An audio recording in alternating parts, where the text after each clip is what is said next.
आज जबकि संपूर्ण देश लता मंगेशकर महान सुर सम्राज्ञी के निधन के शोक में डूबा हुआ है, मैं योगेंद्र कुमार दुबे आज उनके जीवन से संबंधित कुछ तथ्यों को आपके समक्ष रख रहा हूं, जो शायद बहुत सारे लोग न जानते होंगे।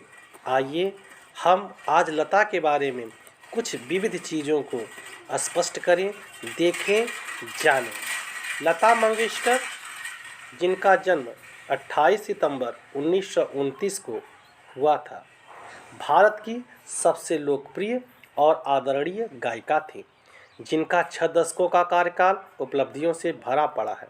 हालांकि लता जी ने लगभग 30 से ज़्यादा भाषाओं में फिल्मी और गैर फिल्मी गाने गाए हैं, लेकिन उनकी पहचान भारतीय सिनेमा में एक पार्श्व गायिका के रूप में ही रही है।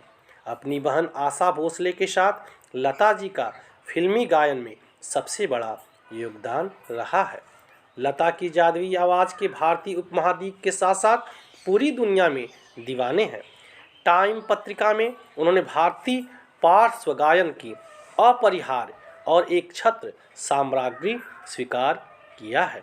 भारत सरकार ने उन्हें भारत रत्न से सम्मानित किया। इनकी मृत्यु कोविड से जुड़े जटिलताओं से 6 फरवरी 2022 को मुंबई के ब्रिज कैंडी हॉस्पिटल में हुई। वे कुछ समय से बीमार थीं। उनकी महान गायकी और सुरम्य आवाज़ के दीवाने पूरी दुनिया में हैं। प्यार से उन्हें लता दीदी कहकर पुकारते हैं। आइए एक झलक उनकी बचपन की हम देखते हैं। लता का जन्म एक कहाड़ा ब्राह्मण दादा और गोमंतक मराठा दादी के परिवार में मध्य प्रदेश के इंदौर शहर में सबसे बड़ी बेटी के रूप में पंडित दीनानाथ मंगेशकर के मध्यवर्गीय परिवार में हुआ। उनके पिता रंगमंच एलजी के कलाकार और गायक थे।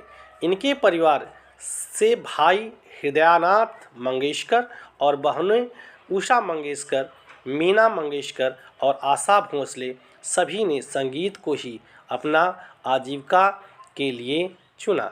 हालांकि लता का जन्म इंदौर में हुआ था, लेकिन उनकी परवरिश महाराष्ट्र में हुई। वह बचपन से ही गायक बनना चाहती थी। बचपन में कुंदन लाल सहगल की एक फिल्म चंडीदास देखकर उन्होंने कहा था कि वो बड़ी होकर सहगल से शादी करेंगी। पहली बार लता ने वसंग जोगलेकर द्वारा निर्देशित एक फिल्म कीर्ति हसाल के लिए गाया। उनके पिता नहीं चाहते थे कि लता फिल्मों के लिए गाएं, इसलिए इस गाने को फिल्म से निकाल दिया गया, लेकिन उनकी प्रतिभा से वसंत जोगलेकर काफ़ी प्रभावित हुए।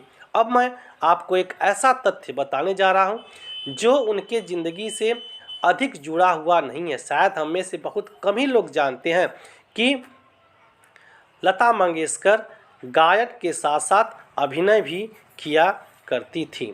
अभिनेत्री के रूप में उनकी पहली फिल्म पाहिली मंगलागौर 1942 में रही, जिसमें उन्होंने स्नेह प्रभा प्रधान की छोटी बहन की भूमिका निभाई। बाद में उन्होंने कई फिल्मों में अभिनय किया, जिनमें माझे बाल, चिमुकला संसार, गजा भाव 1944 में आई, बड़ी माँ 1945 में, जीवन यात्रा 1946 में, माद 1948 में, छत्रपति शिवाजी 1952 में शामिल थी।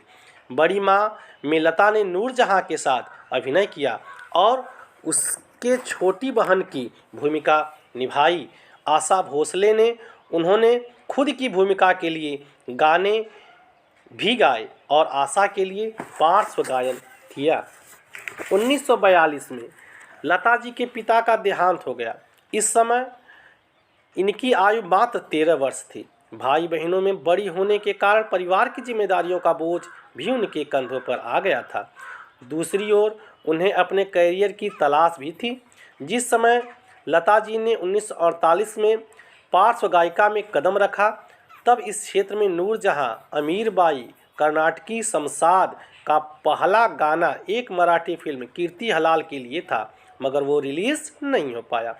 1945 में उस्ताद गुलाम हैदर, जिन्होंने पहले नूरजहां की खोज की थी, अपनी आने वाली फिल्म के लिए लता को एक निर्माता के स्टूडियो ले गए, जिसमें कामिनी कौशल मुख्य भूमिका निभा रही थी। वे चाहते थे कि लता उस फिल्म के लिए पार्श्व गायन करें, लेकिन गुलाम हैदर को निराशा हाथ लगी। 1947 में वसंत जोगलेकर ने अपनी फिल्म आपकी सेवा में मैं लता को गाने का मौका दिया। इस फिल्म के गानों से लता की खूब चर्चा हुई। इसके बाद लता ने मजबूर फिल्म के गानों अंग्रेजी छोरा चला गया और दिल मेरा तोड़ा, हाय मुझे कहीं का ना छोड़ा, तेरे प्यार ने जैसे गानों में अपनी स्थिति सुदृढ़ की। हालांकि इसके बावजूद लता को उस खास हिट की भी अभी तलाश थी। 1949 में लता को ऐसा मौका फिल्म महल के आएगा आने वाला गीत से मिला। इस गीत को उस समय की सबसे खूबसूरत और चर्चित अभिनेत्री मधुबाला पर फिल्माया गया था। यह फिल्म अत्यंत सफल रही और लता तथा मधुबाला दोनों के लिए बहुत शुभ साबित हुई। इसके बाद लता ने कभी पीछे मुड़कर नहीं देखा गया। तथ्यों की माने तो ऐसा कहा जाता है कि मधुबाला ने तो यहाँ तक कह दिया गया था कि मेरी फिल्म में हमेशा गायकी का काम लता जी ही करेंगी। लता के जीवन से जुड़ी विविध बातें। पिता दीनानाथ मंगेशकर एक शास्त्रीय गायक थे। उन्होंने अपना पहला गाना मराठी फिल्म कीर्ति हसाल कितना हंसोगे 1942 में गाया था। लता मंगेशकर को सबसे बड़ा ब्रेक फिल्म महल से मिला। उनका गाया आएगा आने वाला सुपरहिट हुआ था।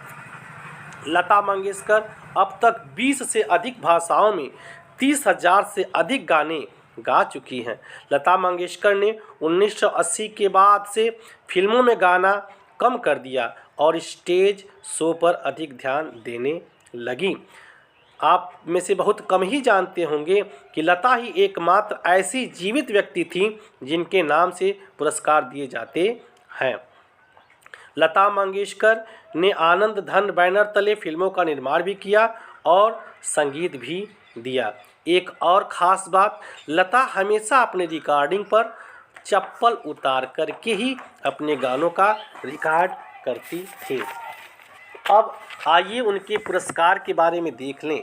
लता ने अपने जीवन में बहुत सारे पुरस्कार प्राप्त किए, जैसे फिल्म फेयर पुरस्कार 1958, 1962, 1965, 1969, 1993 और 1994 में लता जी को प्राप्त हुए। राष्ट्रीय पुरस्कार 1972, 1975 और 1990 में प्राप्त हुए। महाराष्ट्र सरकार पुरस्कार 1966 और 1967 में प्राप्त हुए। 1969 में पद्म भूषण, 1974 में दुनिया में सबसे अधिक गीत गाने का गिनीज बुक रिकॉर्ड, 1989 में दादा साहब फाल्के पुरस्कार, 1993 में फिल्म फेयर का लाइफ टाइम अचीवमेंट पुरस्कार, 1996 में पुनः लाइफ टाइम अचीवमेंट पुरस्कार, 1997 में राजीव गांधी पुरस्कार, 1999 में NTR पुरस्कार, 1999 में पुनः पद्म विभूषण और 1999 में जी सिने का लाइफ टाइम अचीवमेंट पुरस्कार प्राप्त किया। सन 2000 में IIAF का लाइफ टाइम अचीवमेंट पुरस्कार, 2001 में स्टार डस्ट का लाइफ टाइम अचीवमेंट पुरस्कार, 2001 भारत का सर्वोच्च नागरिक सम्मान भारत रत्न से भी उनको सम्मानित किया गया। 2001 में नूरजहां पुरस्कार, 2001 महाराष्ट्र भूषण का पुरस्कार लता जी ने प्राप्त किया। आज जबकि हम सभी जानते हैं कि 6 फरवरी 2022 को लता जी का निधन हो गया, लता जी के साथ ही एक स्वर युग की समाप्ति हो गई। लता जी वास्तव में देश की पहली ऐसी बेटी थी जिन्होंने अपने स्वर से ना ही देश अपना बल्कि पूरे राष्ट्र का सर गौरव से ऊंचा किया। आज हमारे देश को लता जैसी तमाम बेटियों की आवश्यकता है जो न सिर्फ अपना बल्कि पूरे राष्ट्र का गौरव बढ़ाएं। एक बार मैं योगेंद्र कुमार दुबे अपने channel grammar with Yogendra sir की तरफ से इस महान सुर सम्राज्ञी को सत सत नमन और सच्ची श्रद्धांजलि अर्पित करता हूँ। नमस्कार।